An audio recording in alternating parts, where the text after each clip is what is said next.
Welcome to Surya tutorials. तो students, आज हम लोग जो है क्लास 10 के फिजिक्स के सेकंड चैप्टर जो कि हमारा मैग्नेटिक इफेक्ट ऑफ करंट है उसके थर्ड लेक्चर के बारे में बात करेंगे। So what are the topics we are going to discuss in this lecture. हम लोग कौन कौन से टॉपिक इस लेक्चर में कवर करेंगे, दैट इज़ हमारा इलेक्ट्रिक जनरेटर। सबसे पहले हम लोग इलेक्ट्रिक जनरेटर के बारे में बात करेंगे।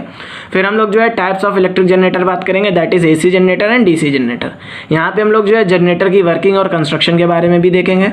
और फिर हम लोग जो है डोमेस्टिक इलेक्ट्रिकल सर्किट्स में short circuiting, overload, fuse and earthing के बारे में इंफॉर्मेशन लेंगे। तो स्टूडेंट्स, बेसिकली अगर ये पूरे लेक्चर को मिला दिया जाए तो कम से कम यहाँ से 7 to 8 मार्क्स के क्वेश्चंस आते हैं। तो ये लेक्चर जो है बहुत इंपॉर्टेंट होने वाला है, तो आप लोग जो है अच्छे से इसको देखिएगा। तो अभय सर के जो भी स्टूडेंट्स हैं वीडियो को ज़रूर देखें। तो स्टूडेंट्स, हम लोगों का फर्स्ट टॉपिक है दैट इज़ इलेक्ट्रिक जनरेटर।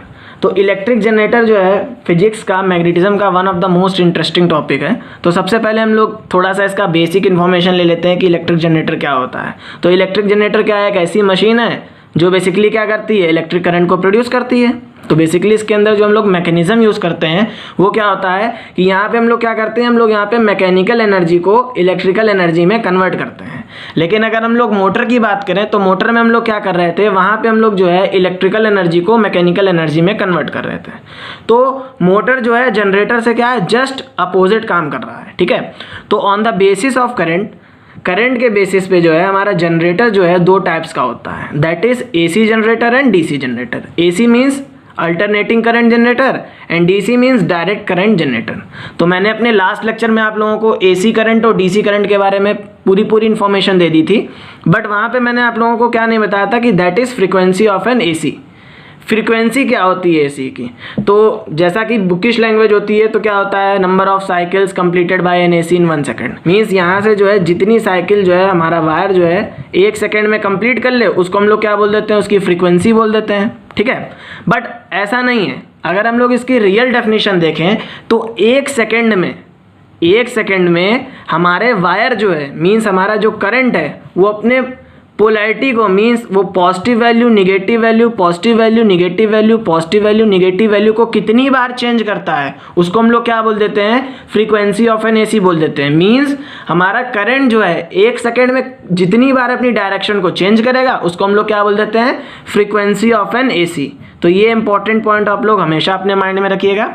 तो स्टूडेंट्स, अब हम लोग जो है बेसिकली AC जनरेटर के बारे में बात करते हैं। तो यहाँ से बेसिकली AC जनरेटर क्या होता है, तो ये मैं पहले ही बता चुका हूँ कि जनरेटर क्या करता है, बेसिकली क्या करता है, इलेक्ट्रिक करंट को जनरेट करता है। यहाँ पे हम लोग क्या कर रहे हैं, यहाँ पे हमारी जो है मैकेनिकल एनर्जी जो है इलेक्ट्रिकल एनर्जी में कन्वर्ट हो रही है। तो अगर हम लोग यहाँ से मोटर को देखें तो हमारे जब आप लोग फंक्शंस में जाते हैं और लाइट चली जाती है तो वहाँ पे क्या होता है, वहाँ पे जो है जनरेटर काम करता है। तो वहाँ पे क्या होता है, वहाँ पे आप लोग देखते हैं कि वर्कर्स क्या करते हैं कि एक व्हील को रोटेट करते हैं, और जैसे ही वो व्हील को रोटेट करते हैं तो क्या होता है, बेसिकली जो हमारी रोटेशनल एनर्जी है, मीन्स यहाँ से उन्होंने व्हील को रोटेट किया, तो व्हील को रोटेट किया और यहाँ पे क्या है, फ्यूल पड़ा है। तो जैसे ही उन्होंने व्हील को रोटेट किया वो स्टार्ट हुआ और क्या हो रहा है, वो रोटेशन करता जा रहा है, और जैसे जैसे वो रोटेशन कर रहा है वैसे वैसे क्या हो रहा है, हमारा इलेक्ट्रिक करंट प्रोड्यूस हो रहा है। मैकेनिकल एनर्जी का मतलब क्या होता है, मैकेनिकल मीन्स मैकेनिक्स, और मैकेनिक्स का मतलब क्या होता है, मोशन। तो यहाँ पे क्या हो रहा है, यहाँ पे रोटेशनल मोशन हो रहा है, और रोटेशनल मोशन की वजह से क्या हो रहा है, हम लोग जो है इलेक्ट्रिक एनर्जी को जनरेट कर रहे हैं। तो अगर हम लोग इसके प्रिंसिपल के बारे में बात करें तो इसका प्रिंसिपल जो है बेसिकली इलेक्ट्रोमैग्नेटिक इंडक्शन के फिनोमेनन पे बेस्ड होता है। तो हम लोग ये अपने लास्ट लेक्चर में ही पढ़ चुके हैं कि इलेक्ट्रोमैग्नेटिक इंडक्शन होता क्या है। अगर हम लोग एक कॉइल ले रहे हैं, ये हमारी एक कॉइल है, और यहाँ पे हम लोग क्या कर दे रहे हैं, यहाँ पे हम लोग मैग्नेट लगा दे रहे हैं, तो जितनी number of magnetic field line जो हैं इसमें चेंज करेंगी, मीन्स मैग्नेटिक फ्लक्स, जितना मैग्नेटिक फ्लक्स प्रोड्यूस होगा उतना ही ज़्यादा क्या होगा, इंड्यूस्ड करंट प्रोड्यूस होगा।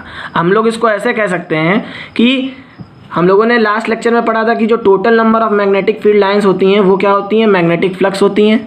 तो जितना मैग्नेटिक फ्लक्स चेंज होगा उतना ही हमारा क्या होगा, इंड्यूस्ड करंट प्रोड्यूस होगा। ठीक। तो यहाँ से हम लोगों ने क्या समझ लिया, यहाँ से हम लोगों ने अपने AC जनरेटर के प्रिंसिपल को समझ लिया कि ये किस पे काम कर रहा है, ये इलेक्ट्रोमैग्नेटिक इंडक्शन पे काम कर रहा है। जब भी हमारे कॉइल से मैग्नेटिक फील्ड लाइंस पास करती हैं तो क्या होता है, वहाँ पे अगर उनके नंबर में चेंजमेंट होता है तो उसकी वजह से क्या होता है, इंड्यूस्ड करंट प्रोड्यूस होता है, और यही प्रोसेस हम लोग क्या करेंगे, इसकी वर्किंग में करेंगे। ठीक। जनरेटर की कंस्ट्रक्शन को देख लेते हैं। तो AC जनरेटर में बेसिकली क्या होता है, हम लोग एक हॉर्स शू मैग्नेट ले लेते हैं, that is a permanent magnet हम लोग यहाँ पे लेते हैं, जो कि नॉर्थ से साउथवर्ड की तरफ डायरेक्टेड होता है। तो यहाँ से अगर हम लोग चाहें तो हम लोग इसकी मैग्नेटिक फील्ड को भी बना सकते हैं। ठीक।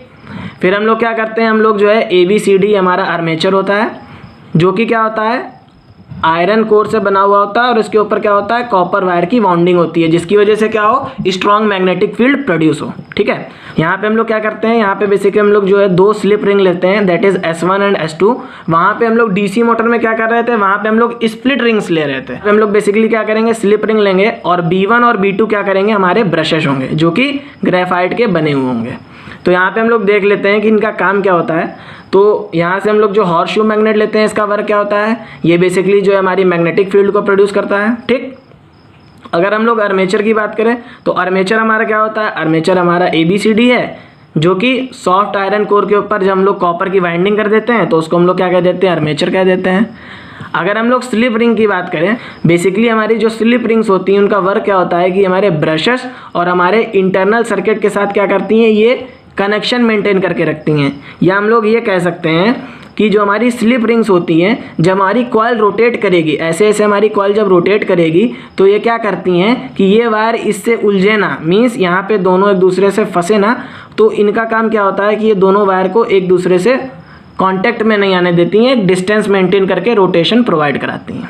अगर हम लोग यहाँ पे बात करें B1 और B2 ब्रशेस की, तो B1 और B2 ब्रशेस हमारे क्या होते हैं, ये क्या करते हैं बेसिकली ये ग्रेफाइट के बने हुए होते हैं और ये एक्सटर्नल सर्किट को बेसिकली क्या करते हैं स्लिप रिंग्स के साथ कनेक्ट करते हैं और सर्किट को कंप्लीट करते हैं। ठीक है, और यहाँ पे बेसिकली हम लोग क्या करते हैं, यहाँ पे हम लोग जो है एक लोड लगा देते हैं। यहाँ पे मैंने गैल्वेनोमीटर लगा दिया है। तो वहाँ पे बेसिकली हम लोगों ने क्या देखा था कि जब भी इंड्यूस्ड करंट प्रोड्यूस हो रहा था तो क्या हो रहा था, हमारा गैल्वेनोमीटर डिफ्लेक्ट कर रहा था। आप लोग चाहें तो यहाँ पे बल्ब भी लगा सकते हैं। अगर आप लोग बल्ब लगाएंगे तो क्या होगा, बेसिकली जो है ये ग्लो कर जाएगा। ठीक, तो अब हम लोग जो है इसकी वर्किंग के बारे में बात करते हैं।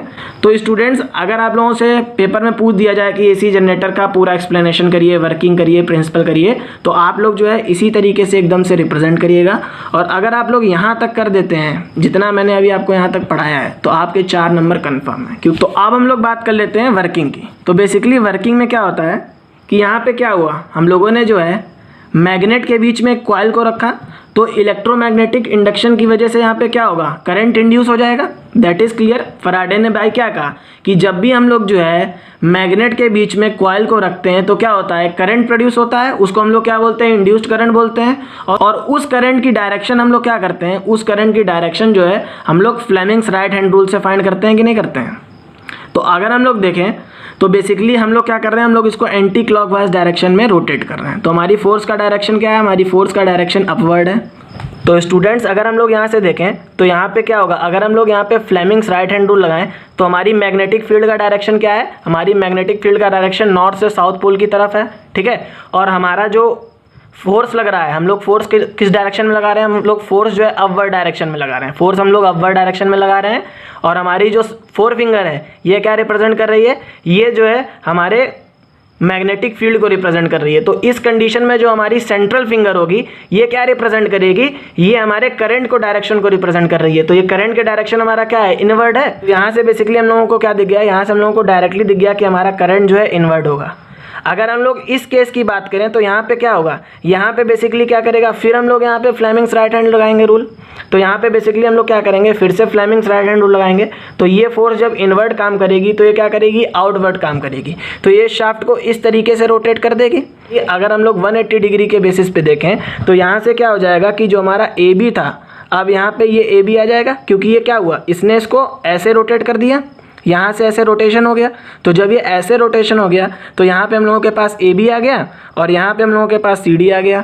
अब फिर हम लोग यहाँ पे क्या कर रहे हैं, फिर हम लोग यहाँ पे फ्लेमिंग्स का राइट हैंड रूल लगाएंगे और फिर से ये रोटेट करेगा। तो हम लोग ये देख रहे हैं कि बेसिकली हम लोग जितनी बार इसको रोटेट कर रहे हैं उतनी बार क्या हो रहा है, इसके करंट के डायरेक्शन में क्या आ रहा है, चेंजमेंट आ रहा है। तो यहाँ से बेसिकली हम लोगों ने क्या देखा कि जितनी बार हम लोग इसको रोटेट कर रहे हैं, मींस अगर हम लोग यहाँ पे फ्लेमिंग्स राइट हैंड रूल लगाते हैं तो फिर से इसके करंट के डायरेक्शन में क्या आ रहा है, चेंजमेंट आ रहा है। तो क्या हो रहा है, करंट के डायरेक्शन में हमारा चेंजमेंट आ रहा है। तो ये तो हम लोगों ने बात कर ली। अब हम लोग देखते हैं कि करंट कैसे इंड्यूस्ड हो रहा है। तो उसके लिए हम लोग जो है मैग्नेटिक फ्लक्स की बात करते हैं। तो सपोज करिए कि यहाँ पे हमारा जो है ये मैग्नेट रखा हुआ है और ये हमारा क्या है, ये हमारी कॉपर की कॉइल है। तो जब यहाँ से मैग्नेटिक फील्ड हमारा जब थीटा इक्वल्स टू 0 डिग्री होगा, तो बेसिकली जब मेरी फिंगर से मैग्नेटिक फील्ड लाइंस निकल रही हैं, तो यहाँ से अगर हम लोग देखें तो इस कंडीशन में क्या होगा, मैग्नेटिक फील्ड लाइंस बहुत कम निकलेंगी जब हमारा थीटा 0 डिग्री होगा। लेकिन अगर हम लोग जो है अपने थीटा को 90 डिग्री कर दें, मीन्स अगर हम लोग जो है इस आर्मेचर को इस तरीके से रोटेट कर दें और अब मैग्नेटिक फील्ड लाइंस को निकालें, तो यहाँ क्या होगा, हमारी मैग्नेटिक फील्ड लाइंस जो है मैक्सिमम निकलेंगी, तो मैक्सिमम करंट प्रोड्यूस होगा कि नहीं होगा। इसी तरीके से अब हम लोग क्या कर रहे हैं, अब हम लोग 180 डिग्री पे आ रहे हैं। तो 180 डिग्री में हम लोगों ने इस केस की बात करी थी, तो 180 डिग्री में फिर से हम लोग क्या कर रहे हैं, हम लोग फिर से यहाँ से मैग्नेटिक लाइंस को पास कर रहे हैं। तो यहाँ पे बेसिकली क्या हो रहा है, यहाँ पे मैग्नेटिक फील्ड लाइंस जो है बहुत कम प्रोड्यूस हो रही हैं। Magnetic number of magnetic field lines क्या हो रही हैं, इस आर्मेचर से बहुत कम पास हो रही हैं। तो क्या होगा, इंड्यूस्ड करंट जो प्रोड्यूस होगा वो बहुत कम होगा कि नहीं होगा। तो फिर अब हम लोग क्या करेंगे, फिर से हम लोगों ने इसको 270 डिग्री पे रोटेट किया, तो फिर यहाँ पे क्या हुआ कि maximum number of magnetic lines pass हुई और फिर हमारा इंड्यूस्ड करंट जो है ज़्यादा जनरेट हुआ। ये प्रोसेस बेसिकली क्या होगी, ये प्रोसेस कंटिन्यू चलती रहेगी, हमारा जो कॉइल है इस तरीके से रोटेट करती ही रहेगी, ठीक है। तो यहाँ से आप लोग इसको इस तरीके से समझ लीजिए कि जब हमारा थीटा 0 था, इसमें बेसिकली जो नंबर ऑफ मैग्नेटिक लाइंस थी वो सपोज कर लीजिए 0 पास हो रही थी। अगर हमारा थीटा 90 हुआ, जैसा कि मैंने आपको बताया, तो हमारा जो मैग्नेटिक फ्लक्स होगा, means number of magnetic field line जो पास करेंगे आर्मेचर को, वो मैक्सिमम पास करेंगे, ठीक। तो फिर अगर हम लोग थीटा इक्वल्स टू 180 डिग्री की बात करें, तो फिर क्या हो जाएगा, हमारा 0 हो जाएगा मैग्नेटिक फ्लक्स, क्योंकि यहाँ से फिर वही कंडीशन फॉलो हो जाएगी, फिर हमारी जो number of magnetic field lines है वो कम हो जाएंगी। तो यहाँ से हम लोग क्या देख रहे हैं, यहाँ से बेसिकली क्या हो रहा है, चेंज इन मैग्नेटिक फ्लक्स। और यही माइकल फैराडे साहब ने कहा था कि whenever there is a change in magnetic flux there is an induced current. जहाँ पे मैग्नेटिक फ्लक्स चेंज होगा वहाँ पे क्या होगा, करंट इंड्यूस हो जाएगा। तो इस तरीके से हम लोगों ने इसकी वर्किंग भी देख ली। अब हम लोग जो है बेसिकली इसके फिगर को समझ लेते हैं। अगर हम लोग इसको आई मान लें और ये क्या मान लें, टाइम मान लें, तो अगर t इक्वल्स टू 0 की बात करें, तो हमारा जब थीटा इक्वल्स टू 0 था तो क्या होगा, जब हमारा थीटा 0 था तो क्या हुआ, हम लोगों को जो था इंड्यूस्ड करंट बिल्कुल नहीं मिल रहा था, तो यहाँ से हम लोगों के पास करंट 0 हो गया। लेकिन जैसे ही थीटा 90 हुआ तो हम लोगों के पास क्या हुआ, हमारे करंट की वैल्यू क्या हो गई, मैक्सिमम हो गई। फिर क्या हुआ, फिर हमारा थीटा जब 180 हुआ तो हमारे करंट की वैल्यू क्या हुई, एकदम से मिनिमम हो गई। फिर जब हमारा थीटा 270 हुआ तो क्या हुआ, एकदम से करंट की डायरेक्शन, एकदम से क्या हुआ, हमारा करंट जो था मैक्सिमम हो गया। यहाँ से हम लोगों को निगेटिव मैक्सिमम वैल्यू मिली कि नहीं मिली, और फिर 360 पे क्या हुआ, हमारे करंट की वैल्यू जो 0 हो गई। तो इस तरीके से हम लोग जो है इसके ग्राफ को भी प्लॉट कर सकते हैं। तो अब हम लोग स्टूडेंट्स देख लेते हैं कि बेसिकली जो हमारा इंड्यूस्ड करंट प्रोड्यूस होता है वो किन फैक्टर्स के ऊपर डिपेंड करता है। तो बेसिकली अगर हम लोग जो है नंबर ऑफ टर्न्स बढ़ा देंगे, अगर हम लोग जो है अपने आर्मेचर को जो है बार बार ज़्यादा घुमाएंगे, तो क्या होगा, हमारा जो इंड्यूस्ड करंट है वो ज़्यादा प्रोड्यूस होगा, क्योंकि टाइम कम हो जाएगा। जैसे ही टाइम कम होगा और हमारी मैग्नेटिक फील्ड लाइंस ज़्यादा होंगी तो हमारा इंड्यूस्ड करंट ज़्यादा हो जाएगा। इसी तरीके से हम लोग क्या करें, अगर हम लोग जो है आर्मेचर के एरिया को बढ़ा देंगे तो उस कंडीशन में क्या होगा, ज़्यादा से ज़्यादा मैग्नेटिक फील्ड लाइंस उससे पास कर पाएंगी। तो उस कंडीशन में भी क्या होगा, हमारा जो इंड्यूस्ड करंट प्रोड्यूस होगा वो बहुत ज़्यादा प्रोड्यूस होगा। देख लीजिए, अगर हमारा आर्मेचर इस साइज़ का होगा बेसिकली, तो यहाँ से मैग्नेटिक फील्ड लाइंस कम पास करेंगी। लेकिन अगर हमारा आर्मेचर इस साइज़ का होगा तो यहाँ से मैग्नेटिक फील्ड लाइंस जो है बहुत ज़्यादा पास करेंगी, ठीक है। तो इसी तरीके से जो है अगर हम लोग जो है अपने आर्मेचर की रोटेशन को बढ़ा देते हैं, अगर हम लोग उसके रोटेशन की स्पीड को बढ़ा देते हैं, तो क्या होता है, हमारा जो इंड्यूस्ड करंट प्रोड्यूस हो रहा है वो ज़्यादा प्रोड्यूस होता है। और अगर हम लोग जो है मैग्नेटिक स्ट्रेंथ को बढ़ा देते हैं तो भी हमारा क्या होता है, हमारा जो मैग्नीट्यूड होता है इंड्यूस्ड ईएमएफ का वो ज़्यादा प्रोड्यूस होता है। तो इस तरीके से हम लोगों ने स्टूडेंट्स एसी जनरेटर के बारे में बात कर ली। तो आप लोगों को एसी जनरेटर में बेसिकली क्या करना है, आप लोगों को उसकी वर्किंग करनी है, उसका कंस्ट्रक्शन लिखना है और उसके प्रिंसिपल को बताना है बस। वो आप लोगों से कुछ ऐसा क्वेश्चन पूछ रहा है कि जो हमारा जनरेटर है उसमें जो करंट प्रोड्यूस हो रहा है वो किन फैक्टर्स पे डिपेंड करता है, तो ये बेसिकली 4 फैक्टर्स यहाँ मैंने लिखे हैं, आप लोग ये डायरेक्टली लिख दीजिएगा। अब हम लोग जो है डीसी जनरेटर के बारे में बात करने जा रहे हैं। तो डीसी जनरेटर बेसिकली कुछ नहीं होता है, डीसी जनरेटर जो है पूरा एसी जनरेटर होता है। बस एक पार्ट में दिक्कत होती है, यहाँ पे जो हम लोग स्लिप रिंग्स का यूज़ कर रहे हैं, वहाँ पे हम लोग क्या करेंगे, वहाँ पे हम लोग स्प्लिट रिंग्स का यूज़ करेंगे। तो जब हम लोग वहाँ पे स्प्लिट रिंग का यूज़ करेंगे तो हमारा जो करंट होगा उसकी डायरेक्शन में चेंजमेंट नहीं होगा और हमारा करंट जो है सेम डायरेक्शन में फ्लो करेगा, जिसकी वजह से वो क्या कहलाएगा, वो हमारा डायरेक्ट करंट जनरेटर कहलाएगा। अब हम लोग जो है अपने नेक्स्ट टॉपिक की तरफ मूव कर रहे हैं, that is domestic electric circuit. तो बेसिकली डोमेस्टिक इलेक्ट्रिक सर्किट को समझने से पहले सबसे पहले हम लोग क्या कर लेते हैं, हम लोग इस फिगर को समझ लेते हैं, ठीक है। तो जो हमारे घर में जो इलेक्ट्रिसिटी आती है तो जो मीटर से केबल कनेक्टेड होता है, अगर आप लोग उसको कभी खोल के देखें तो उसके अंदर 3 वायर होते हैं, that is green wire, red wire and black wire. तो ग्रीन वायर को हम लोग क्या बोलते हैं, अर्थ वायर बोलते हैं, रेड वायर को हम लोग क्या बोलते हैं, लाइव वायर बोलते हैं, और ब्लैक वायर को हम लोग क्या बोलते हैं, न्यूट्रल वायर। तो यहाँ से हम लोग देखते हैं कि सपोज करिए यहाँ से हम लोगों की ये क्या है, ये हमारा बोर्ड है, ये बोर्ड है, और यहाँ पे हम लोगों ने क्या किया है, यहाँ से हमारा जो है वायर आ रहा है। तो बेसिकली क्या है, ये ब्लैक वायर जो है इसका कलर क्या है, ब्लैक होता है, तो ये हमारा क्या हो गया, ये हमारा न्यूट्रल वायर हो गया। रेड वायर हमारा क्या हो गया, लाइव वायर हो गया।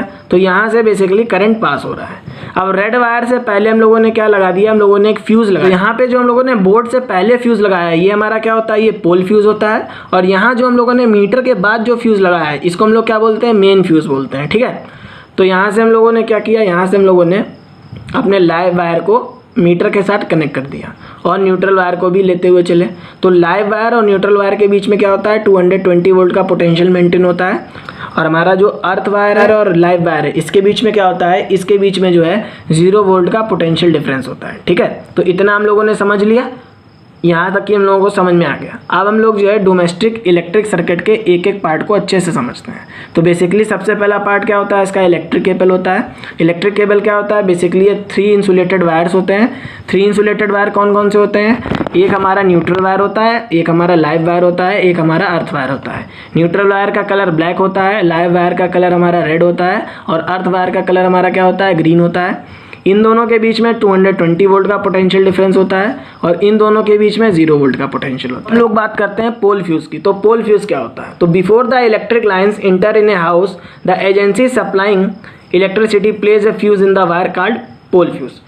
तो यहाँ से फिगर से भी आप लोगों को अच्छे से दिख रहा है कि हमारे घर में अभी लाइट आई नहीं है, लेकिन लाइट आने से पहले ही जहाँ से लाइट की सप्लाई हो रही है वहीं पे वो लोग क्या करते हैं, पोल फ्यूज़ को लगा देते हैं, जिससे वो क्या हो कि जो करंट, जो भी इलेक्ट्रिसिटी हम लोगों के पास आ रही है उसका अमाउंट जो है एक्सेसिव अमाउंट ना हो। क्योंकि हमारा अगर यहाँ से एक्सेसिव अमाउंट पास करेगा तो ये क्या करेगा, यहाँ से ब्रेक हो जाएगा, इसकी वजह से यहाँ से करंट आगे पास नहीं होगा। हम लोगों ने पोल फ्यूज़ के बारे में बात कर ली कि हमारा पोल फ्यूज़ क्या होता है, कि जब हमारे घर में इलेक्ट्रिसिटी, घर के अंदर इलेक्ट्रिसिटी आती है तो जहाँ से इलेक्ट्रिसिटी सप्लाई होती है बेसिकली वो लोग क्या करते हैं, वहाँ पे एक फ्यूज़ कनेक्ट कर देते हैं कि एक्सेसिव अमाउंट ऑफ इलेक्ट्रिसिटी हमारे घर तक ना पहुँचे। थर्ड हमारा क्या हो गया, इलेक्ट्रिक मीटर।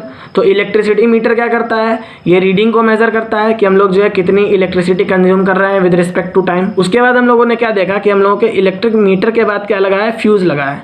तो इलेक्ट्रिक मीटर से अगर excessive amount of current pass होता है तो फ्यूज़ क्या करता है, ये ब्रेक हो जाता है, मीन्स ये जो है सर्किट ब्रेक कर देता है, जिसकी वजह से क्या होता है, हमारा करंट जो है वो आगे अदर इलेक्ट्रिकल एप्लियंसेस में नहीं जाता है और वो ख़राब नहीं होता। यहाँ से हम लोग बात कर लेते हैं डिस्ट्रीब्यूशन बोर्ड। तो डिस्ट्रीब्यूशन बोर्ड बेसिकली क्या करता है, distribution board distribute the electricity through the wires. Distribution board की वजह से क्या होता है, घर में जो है इलेक्ट्रिसिटी बेसिकली डिस्ट्रीब्यूट हो जाती है। इसी तरीके से अगर हम लोग बात करें तो हमारे घर में जो है हाउस वायरिंग 2 तरीके की होती है, एक हमारी ट्री सिस्टम होता है, एक हमारा क्या होता है, रिंग सिस्टम होता है। उन्होंने क्या कर लिया, हम लोगों ने डोमेस्टिक इलेक्ट्रिक सर्किट के बारे में बात कर ली।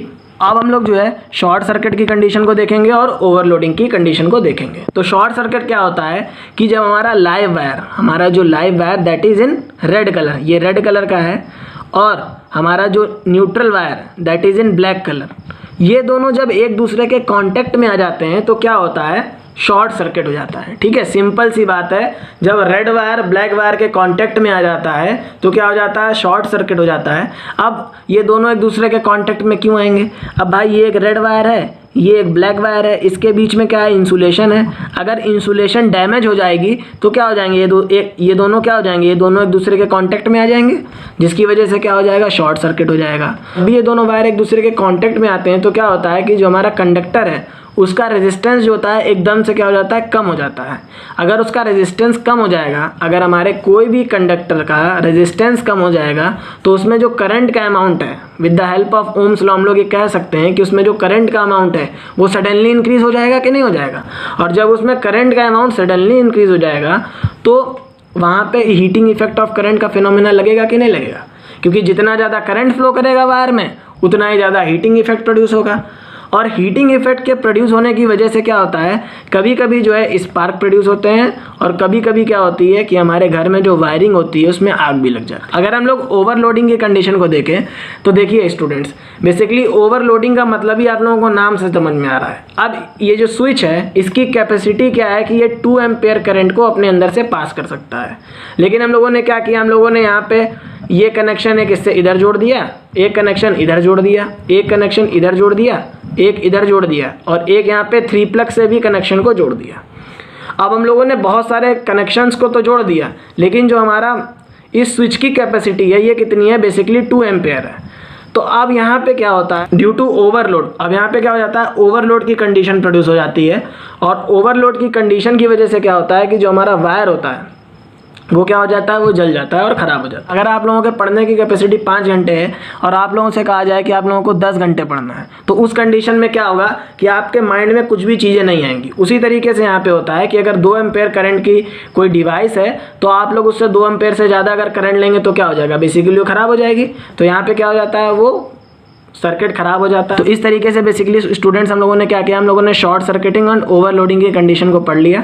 तो अब हम लोग जो है बेसिकली इलेक्ट्रिक फ्यूज के बारे में बात करेंगे। तो क्या होता है, इलेक्ट्रिक फ्यूज जो है एक सेफ्टी डिवाइस है जो क्या करती है, हमारे सर्किट को प्रोटेक्ट करती है by stopping the flow of high electric current. कैसे हमारे सर्किट को प्रोटेक्ट करती है, हाई इलेक्ट्रिक करंट को रोक के करती है। अब हम लोग यहाँ से देख लेते हैं, ये बेसिकली क्या है, ये हमारा लाइव वायर है।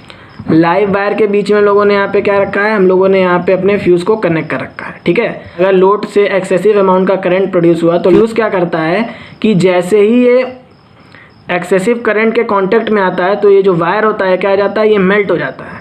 जब ये वायर मेल्ट हो जाता है तो उस कंडीशन में क्या होता है कि जो हमारा सर्किट होता है वो क्या हो जाता है, ब्रेक हो जाता है। और जब सर्किट ब्रेक हो जाता है तो करंट यहाँ से आगे पास ही नहीं कर पाता है, जिसकी वजह से क्या होता है कि हमारी जो इलेक्ट्रिकल एप्लायंसेस होती हैं वो बच जाती है। फ्यूज़ हमेशा सीरीज़ में कनेक्टेड होता है और ये एलओएस से मिलकर बना हुआ होता है। ठीक है, अगर हम लोग देखें तो 65% टिन और 35% लेड का हम लोग यहाँ पे एलॉय यूज़ करते हैं और जो एक सेफ्टी डिवाइस है। ठीक है, इस तरीके से हम लोगों ने स्टूडेंट्स इलेक्ट्रिक फ्यूज़ के बारे में भी बात कर ली। तो स्टूडेंट्स हम लोगों का लास्ट टॉपिक क्या है, दैट इज़ अर्थिंग। तो हम लोग जो है कोई भी इलेक्ट्रिकल इक्विपमेंट को जो है ग्राउंड वायर से कनेक्ट कर देते हैं तो बेसिकली हम लोग उसको क्या बोल देते हैं, अर्थिंग बोल देते हैं।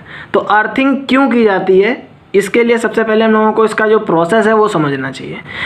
जब भी हमारा जो लाइव वायर है वो मेटल के कांटेक्ट में आता है तो उस कंडीशन में क्या होता है कि जो पर्सन उस इलेक्ट्रिकल इक्विपमेंट को होल्ड करके बैठा होगा उसको इलेक्ट्रिक शॉक लगने की बहुत ज़्यादा चांसेस होते हैं। ऐसा इसलिए होता है क्योंकि हमारी जो ह्यूमन बॉडी होती है, हमारी ह्यूमन बॉडी क्या होती है, एक गुड कंडक्टर ऑफ क्या होती है, इलेक्ट्रिसिटी होती है। और वो क्या करती है, वो सर्किट को कंप्लीट करती है। ठीक, तो वो जब सर्किट को कंप्लीट करती है तो क्या होता है, इलेक्ट्रिक करंट उसकी बॉडी से फ्लो होने लगता है और उस कंडीशन में बेसिकली क्या होता है कि उसको शॉक लगने के मैक्सिमम चांसेस होते हैं। So to solve this, earth wire of the domestic household connected to all the power appliances as we know that the current flows through the lowest resistance path. ठीक है, तो इस problem को solve करने के लिए हम लोग जो है जो भी हम लोगों की पावर एप्लायंसेस होती हैं, मीन्स जिसमें हम लोग जो है हैवी करंट सप्लाई करते हैं, ठीक है, उन सभी इलेक्ट्रिकल एप्लायंसेस के साथ अर्थ वायर को कनेक्ट कर देते हैं। ठीक है, जिससे क्या होता है, क्योंकि हमारा अर्थ वायर क्या होता है, इसका रेजिस्टेंस बहुत कम होता है।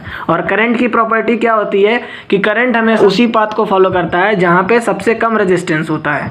तो करंट हमारी बॉडी से ना फ्लो होकर के क्या होता है, अर्थ वायर के थ्रू फ्लो हो जाता है। ठीक है, जिससे हम लोग क्या करते हैं, जिससे हमारी बॉडी में जो है शॉक नहीं लगता है और हम लोग शॉक से बच जाते हैं। ठीक है, और हमारी बॉडी में कोई भी हार्म नहीं होता। इंपॉर्टेंस ऑफ अर्थिंग, अर्थिंग जो है हमारी ह्यूमन बॉडी को जो है शॉक लगने से बचाती है। ठीक है, उसके साथ साथ जो है ये शॉर्ट सर्किट कंडीशन को भी प्रिवेंट करती है और ओवरलोडिंग की कंडीशन को भी प्रिवेंट करती है। तो स्टूडेंट्स यहाँ से हम लोगों ने जो है basically magnetic effect of current के सारे टॉपिक्स को डिस्कस कर लिया। अगर आप लोगों को मेरा वीडियो अच्छा लगा तो प्लीज़ चैनल को सब्सक्राइब करें, वीडियो को शेयर करें और कमेंट करें।